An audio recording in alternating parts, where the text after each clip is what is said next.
انا بكلمكم كل مره وانا لسه صاحي من النوم، بس عادي. سؤال ان انا اللي بصحى من النوم بفتح الكاميرا على طول.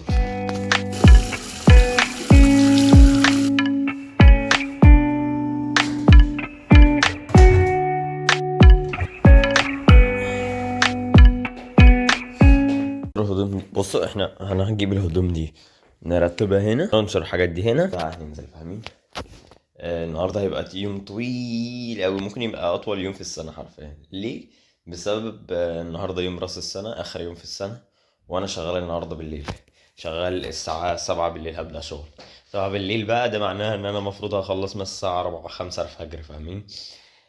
فاهمين. هيبقى يوم طويل جدا. الفيديو ده هيبقى غريب شوية بس.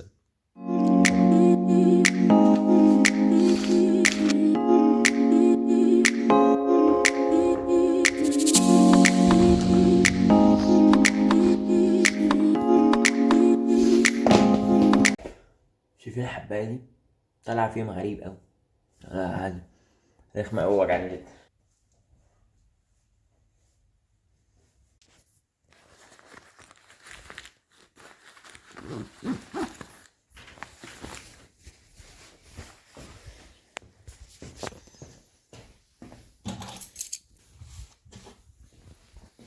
على الفل كده. هنرمي الزبالة معانا برضه في الطريق ما دام احنا نازلين، فيلا بينا.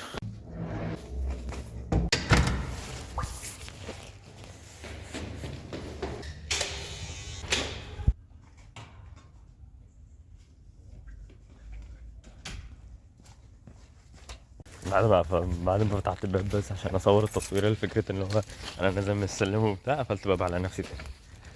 فتحت في الاخر باب مفتاح. حاجة قفلت، تحس انه الدنيا فاضية خالص. ما اعتقد لكل الناس في البيت دلوقتي قاعدين بيفطروا مع بعض وبياكلوا مع بعض، وبالليل بقى هيخرجوا لانه الدنيا فاضية. ده اللي انا شايفه هنا قدام البيت، لانه عموما لما بيبقى الدنيا زحمة ببقى عارف ازاي، لانه المكان اللي قدام ده بيبقى فيه ناس كتير رايحة جاية فيه. هنا قليل دلوقتي لحد ما في ناس رايحة جاية، قليل مش زي كالعادة يعني، فاهمين. النهارده بالليل انا عارف هيبقى في شغل كتير جدا، فانا شغال النهارده بالليل، فانا عارف انه هيبقى في العذاب النهارده. لكن يعني هنشوف اليوم هيبقى ماشي ازاي حرفيا، فاهمين. راس السنة اللي فاتت كان في شغل كتير جدا، وكان خلصت شغل الساعة 3 4 الفجر حاجة كده. لا السنة دي معرفش في الحقيقة اخلص الساعة كام. في شمس اصلا يعني النهارده، اليوم اللي فيه شمس والجو جميل جدا جدا حرفيا، مش برد خالص، جو عادي جدا، جو فيه هوا لذيذ يساعدهم ان هم يخرجوا اكتر، فاهمين. الناس بدات عربيات رايحه جايه، عربيات رايحه جايه، بس دلوقتي ما بداوش لسه لانه الجو الساعه لسه بدري شويه، الساعه 11 ونص حاجه كده. بالنسبه لهم كيوم اجازه لسه بدري فعلا. هنشوف هنعمل. احنا دلوقتي هنطلع الجيم، ده اول حاجه المفروض تبدا في اليوم بالنسبه لي، وانتوا عارفين كده. قلت لكم ايه السبب قبل كده، ولا ما سمعش السبب قبل كده؟ ان هو انا لازم اخلص الجيم اول حاجه، عشان ما يتراكمش عليا لو انا خلصت حاجات كتير وبعد كده اقول ورايا الجيم. لا، اول حاجه اخلصها هي الجيم، وبعد كده اشوف الحاجات التانية هي ايه بقى، فاهمين. فهنطلع الجيم وبعد كده هنروح كام مشوار محتاجين نعمله قبل ما نبدا الشغل. احنا كده اصلا هنبدا الشغل الساعه 7 بالليل، فلسه بدري. لذيذ جدا، السما صافية بطريقة غريبة، فاهمين. مفيش أي حاجة، جو لذيذ، تحسه صيف بس مش حر، تحسه صيف كأجواء يعني، فاهمين. وكمان السنة اللي فاتت كان جو برد في الوقت ده أكتر من السنة دي. يعني السنة اللي فاتت الجو ده كان بيبقى تلج تلج، تحس إن أنت ماشي في فريزر. النهارده السنة دي لا، الجو لذيذ، فاهمين. حتى السنة اللي فاتت كان حصل إعصار كده، حصل حاجة غريبة عمرها ما حصلت في حياتي، عمري ما شفتها. لو عندي الفيديوهات هحطها لكم دلوقتي والله، فاهمين.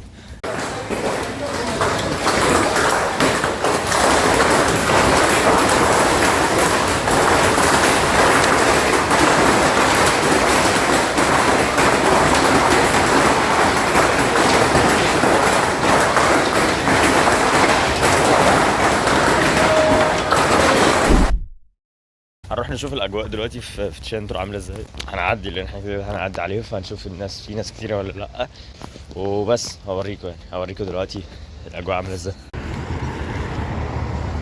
سيكو فيترو بلاستيك، كوستو سيكو ابوستا. ما اعرفش ان في حاجه اسمها سيكو فيترو بلاستيكا. اللي هو الفيترو هو الازاز، اللي هو الازايز الازاز وبتاع، البلاستيكا اللي هي بلاستيك، والسيكو اللي هو الحاجات التانية بقى، الوساخة والحاجات زي كده. حط في السكه. انتوا كنتوا شايفين الناس عامله ازاي؟ مش وقت التصوير هنموت. طيب واخدين بالكم الناس قد ايه؟ فاهمين؟ عارفين الناس بتجري، ناس بتخرج، ناس بتصور، ناس رايحه الشغل، عارفين حاجات كتير قوي بتحصل.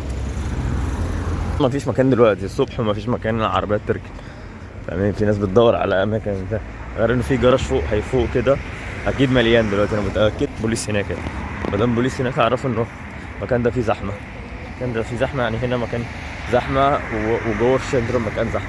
بوليس هنا بسبب ان هم بيكنترول الدنيا يعني، ما بيسيستموا الدنيا، ما اعرفش اسمها ايه بالعربي، كتير بينظموا الدنيا. صح بينظموا الدنيا. يعني ده وسط البلد بتاع المدينه، الجو زي ما قلت لك الساعه 11:30 الصبح لسه حرفيا في زحمه كتير هناك. شايفين عامل ازاي؟ تحسون عامل والساعه 11:30 الصبح لسه حرفيا، يعني لسه اليوم ما بدأش. متخيلين بقى؟ هقعد اتمشى كده عشان اوريكم بس الزحمه عامله ازاي، بعد كده اطلع الجيم.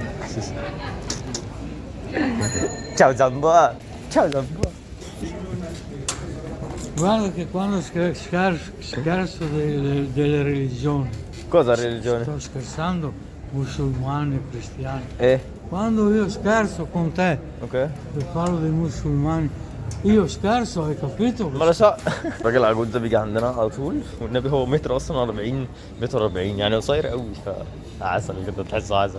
اسمه زامبو، انا بسميه زامبو، فاهم؟ ما بتكسفش كمان، انا ما بتكسفش وانا بصور، يعني انتوا ما تاخدوش بالكم ان انا بصور وعامل كده عشان قدام الناس، لا عادي جدا. بس الفكره انا مش قادر اعمل كده، فاهمين؟ ايديا بتبقى كبيره، فاهمين؟ لا فعشان كده بعمل كده، فاهمين؟ يعني الموضوع عادي. هتيجي تقول لي انت بتتكلم دلوقتي مش قدامك ناس، لا قدامي ناس عادي جدا قدام، بس عادي بتكلم يعني، ما بتكسفش. بس هي فكره عشان مش قادر اعمل ايديا كده، فاهمين؟ ايه مش بتكلم معاكم خلاص، خليكم كده. شوفوا السما جميله. في مخبزه بتعمل اكل حلو، بتعمل حاجات فريش وحاجات زي كده. هنا في السنتر بتاع بسكيرة بيعملوا حاجات بيتزا، بيعملوا بيتزا حلوه برضه. تشاو نيكا.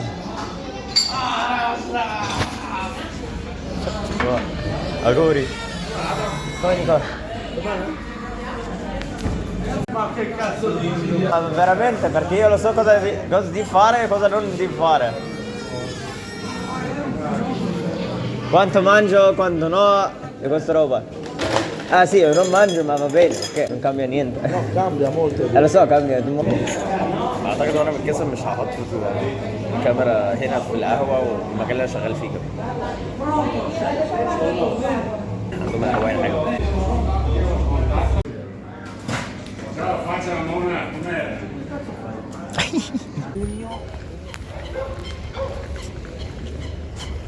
تحت 11:30 مش عارف امشي، زحمه انا كده. تخيل بقى بالليل. بصوا يا جماعه في كام حاجه هنا تحت الميه، هم بيعملوها اصلا قبل شهر 12 ما يبدا. في حاجات كده محطوطين تحت الميه صوره بالموضوع ده. يعني السياح بيجوا من بره، بيجوا يقعدوا هنا يومي ومثلا ويجوا يسالوني مثلا، يقولوا لي الحاجات اللي بتبقى تحت الميه ما اعرفش ايه الحيوانات وجيسو وحاجات زي كده، بيبقوا حاطين تماثيل تحت الميه وحاجات زي كده. فمقتنعين الناس اللي بره اللي هم السياح وحاجات زي كده، هم بيبقوا عارفين، بس يعني عشان يجوا يشوفوها منه. الحاجات اللي تحت الميه دي حاجات حيه، فبيجوا يشوفوها بقى، اللي هو الله في تماثيل تحت الميه وحاجات زي كده، مع ان هم حاطينها قدامي اصلا، فاهمين؟ بس عموما المدينه اللي انا فيها دي اللي هي بسكيرا ديل جاردن مشهوره في شهر 12 ان هو في حاجه بتبقى محطوطه تحت الميه، والناس بتيجي من بره تقعد يومين عشان تدور على الحاجه دي وتيجي تصور معاها وحاجات. حتى بالليل الناس بتبقى في الصف اللي انتوا شفتوه ده، حرفيا زحمه جدا، ناس كميه ناس غريبه. بصور لكم بالليل وهحطها لكم لقطه دلوقتي، فاهمين؟ لسه الدنيا ما جاتش بالليل حتى. بصوا كميه الناس اللي واقفه لسه الدنيا ما جاتش بالليل حتى، لسه اصلا. بصوا الزحمه اللي هناك، والناس واقفه عشان تشوف اللي تحت المايه اللي كنت بقول لكم عليه. المنظر المكان ده، شوف اللومات دي بتاع ده، الحاجات دي عارفين متعلقين الحاجات دي كلها، دي بتبقى بالليل منوره كلها عارفين. هو مش واحده ولا اتنين، هم كتير قوي حرفيا، فاهمين؟ كل الخطوط دي انوار لغايه فوق خالص، فاهمين؟ فلما بتنور بالليل بيبقى شكلها حلو جدا، تحس انه انت شارع منور كده وفي الاحلام كانك في الحلم وحاجه زي. هصورها لكم برضو بالليل لو عرفت اجي هنا بالليل، لا هبقى شغال. لو عرفت اجي هنا بالليل هصورها لكم اوريكم بتبقى عامله ازاي. منوره من دلوقتي، يعني منوره الساعه 5 داخله على 5، وده ينوروها دلوقتي. هي الدنيا لسه الصبح فعشان كده مش باينه جامد، لكن كل ده منور ده، شايفين؟ كل ده منور. عارفين بالليل بقى لما الدنيا تضلم خالص، تخيلوا انتوا بقى المنظر، فاهمين؟ الدنيا ضلمه هنا، فهتلاقوا النور بس ده اللي والع، فمن كتر النور انت مش هتشوفوا الشارع اللي هناك ده، تحسوا نفسكم ان انتوا في الشارع ده بس، فالموضوع بيبقى جامد اهو.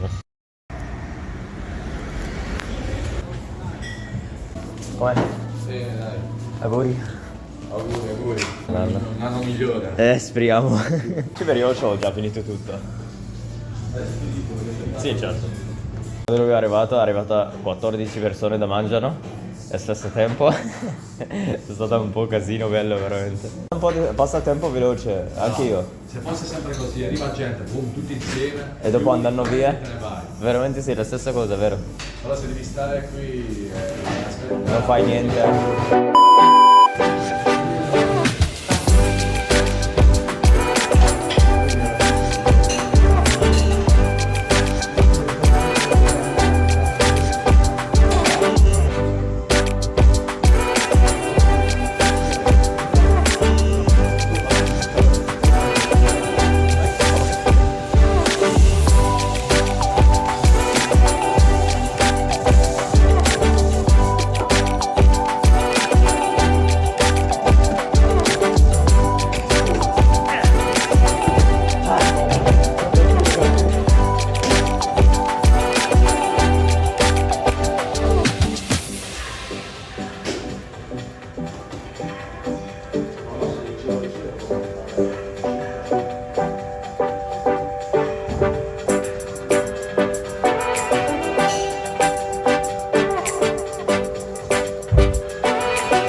مفيش، حاولت كتير وربنا بس بعد تمرين عدل شوية. عارفين مكسر. يعني دلوقتي نخش نغير.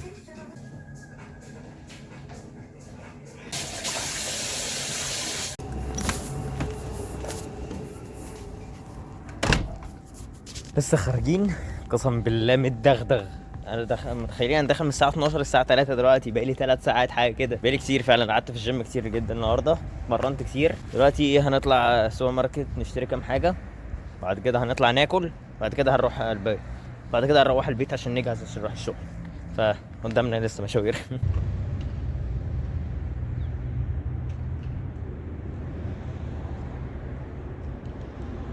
بفكر اطلع السوبر ماركت اللي بعيد شويه، اللي هو قدام خالص. فاكرين السوبر ماركت اللي كنت بروح له بالعجله الكبير اللي عجلتي اتسرقت عنده هناك كده؟ بفكر اروح له عشان في حاجات اكتر وعايز اشتري حاجات كتير، فبفكر اروح له وفي نفس الوقت اكل هناك لانه عندهم اكل هناك وبتاع.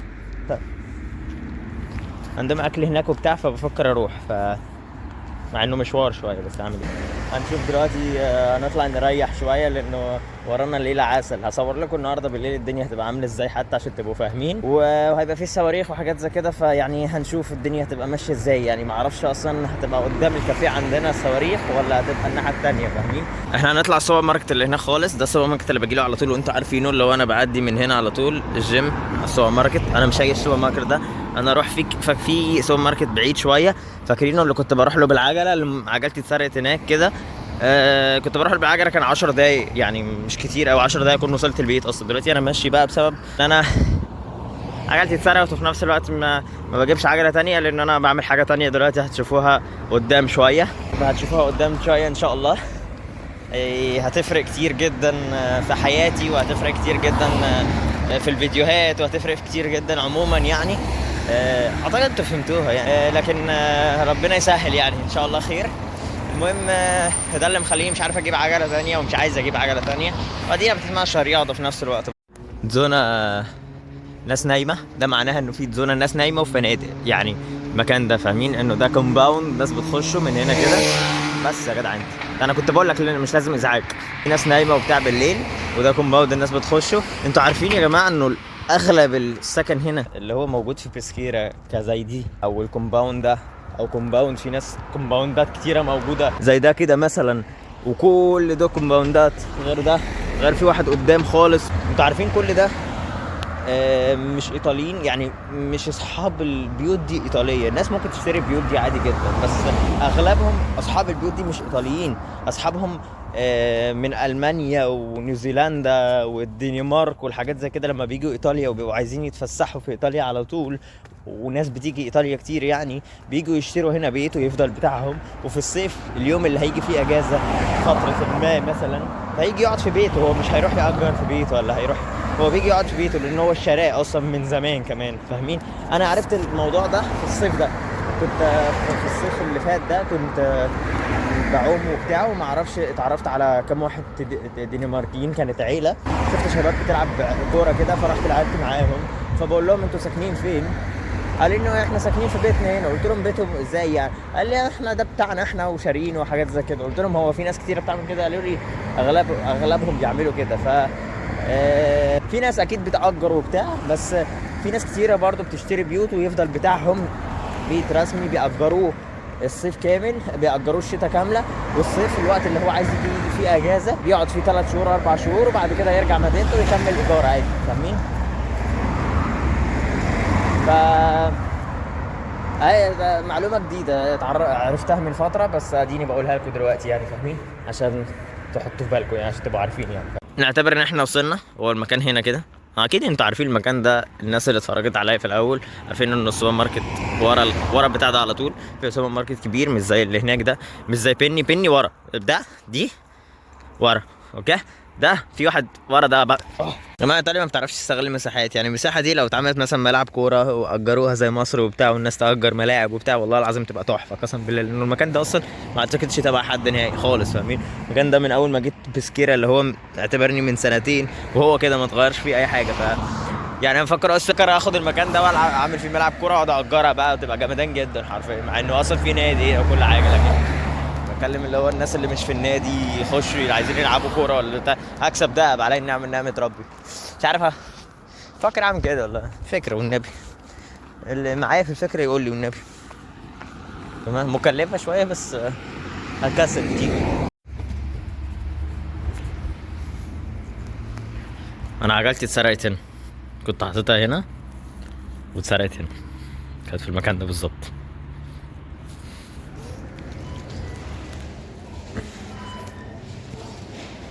كان مرة جيت المكان ده بجد بقالي فترة طويلة جدا، 5 شهور مثلا ولا حاجة.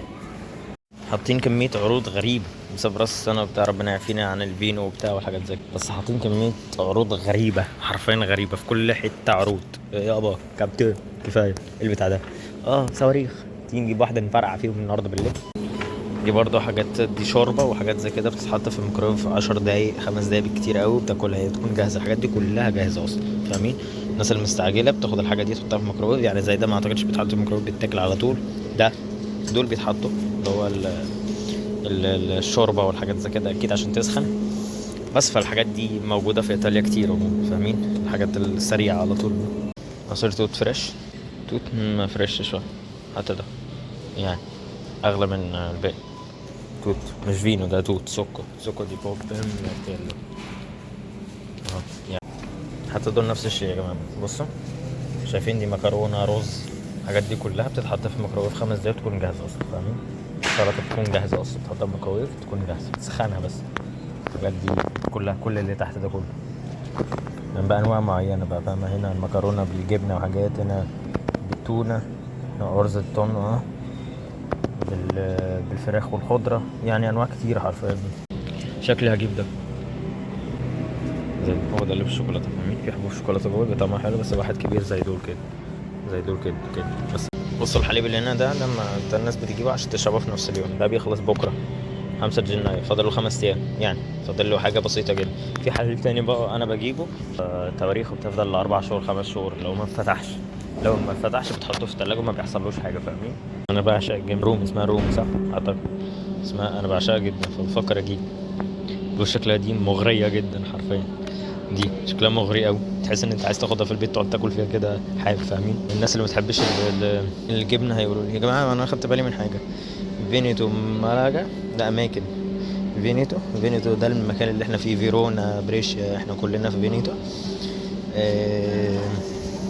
اتجابت منين بالظبط؟ يعني دي اتجابت من مالاجا، دي اتجابت فورماجو دي موزانا ناصر معرفش يعني، بس اتجابت من اماكن معينه يعني، فاهمين؟ فيكيو مونتي ترنتيني. جابت من ترنتيني بقى. دي جرانا، دي اللي بتحط في الباستا والحاجات زي الجرانا، الجبنه اللي بتاكلوها مع الباستا وحاجات زي، هي دي اصلا يا جماعه عشان تبقوا فاهمين. اللي ما يعرفش اي حاجه، الجبنه الشيدر اللي انت بتاكلوها بتحط مع الباستا وحاجات لما بتتبشر، هي دي. امين، هي دي الجبنه اصلا. قاعد اقول لكم معلومات انا كتير النهارده والله العظيم، من غيرك كنت هتعملوا ايه ما اعرفش. اسكت، جيب لي حاجه واسكت. هي دي اللي بقول لكم عليها يا جماعه. بصوا السلطه دي حتى صورتها قبل كده 3 مرات ولا حاجه، انه السلطه دي بيبقى فيها كل حاجه حرفيا جاهزه، انت بتفتحها تاكلها دلوقتي حرفيا. غاليه شويه لكن مش مشكله. تمام، بتحط فيها جمبري، تونه، سلطه بس، بيض، تونه، جبنه، خضار كتير جدا، وفيها بقى الحاجات زي كده. لو عايز تزيد عنهم حاجه ولا حاجه تجيب سلمون تحطها هنا فتاكلوا مع بعض، تجيب بطاطس تحطها هنا وتاكلوا مع بعض. يعني ممكن تعمل السلطه بتاعتك وكل حاجه جاهزه اصلا من غير ما حد يعمل لك حاجه. تونه، هجيب دي.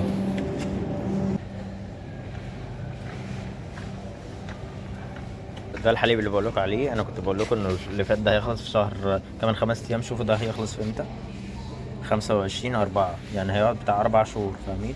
يقعد 4 شهور في التلاجة، ما دام ما اتفتحش ممكن يقعد ما يحصلوش اي حاجه. فاهمين؟ فانا هو محطوط اصلا بره التلاجة مش في التلاجة اصلا شيء، هو في رف عادي جدا زي اي رف. فاهمين؟ كل ده اصلا بتقعد فتره طويله بره التلاجة عادي، وما دام اتفتح هيتحط في التلاجة وما حدش يعمل له حاجه برضه، مش هيحصل له حاجه يعني. فاهمين؟ ولاتي فيرونا ده طعمه حلو في الحقيقه فعلا. كابتن ما تبصليش كده الله يكرمك. ايه كل ده؟ ايه يلا بينا نروح نحاسب. خلصت، انا خدت معلومات كفايه النهارده. انا بدور على البتاع اللي بتنضف الودان، بس قعدت الف دلوقتي على مثلا 3 سوبر ماركتات ما لقيتش. مش فاهم هو انا اللي ما بلاقيهاش ولا ما بشوفش ولا ايه. الناس ما بتنضفش ودانها ولا ايه؟ Attenzione, ritiri la spesa e lo scontrino. Adesso ritiri il suo denaro. شلتهم احنا عندنا دفعنا واحد ده بفلوس يا جماعه 15 سنت. لازم نحط الكيو ار كود ده، ما في كيو ار كود هنا نحطه هنا عشان نقدر نعدي. كده عشان نعدي شكله عدى دلوقتي بس كده. دلوقتي نقدر نعدي عادي. يعملوا حاجه دي عشان في ناس بتدفع وتتكل على الله، في ناس ما تكونش بتدفعش وتتكل على الله. السلام عليكم. يلا بقى بينا نروح بقى. ابتدي افتح، مش عايز يفتح، مش عارف افتح دلوقتي. دلوقتي هنطلع شكلنا البيت ده. احنا جبنا سلطة، هنطلع البيت ناكلها وبعد كده نريح شوية وننزل الشغل. قسم بالله ما قادر انزل الشغل هناك. ادي يوم عديته يوم معايا، كان يومي ماشي ازاي يعني. فاهمين؟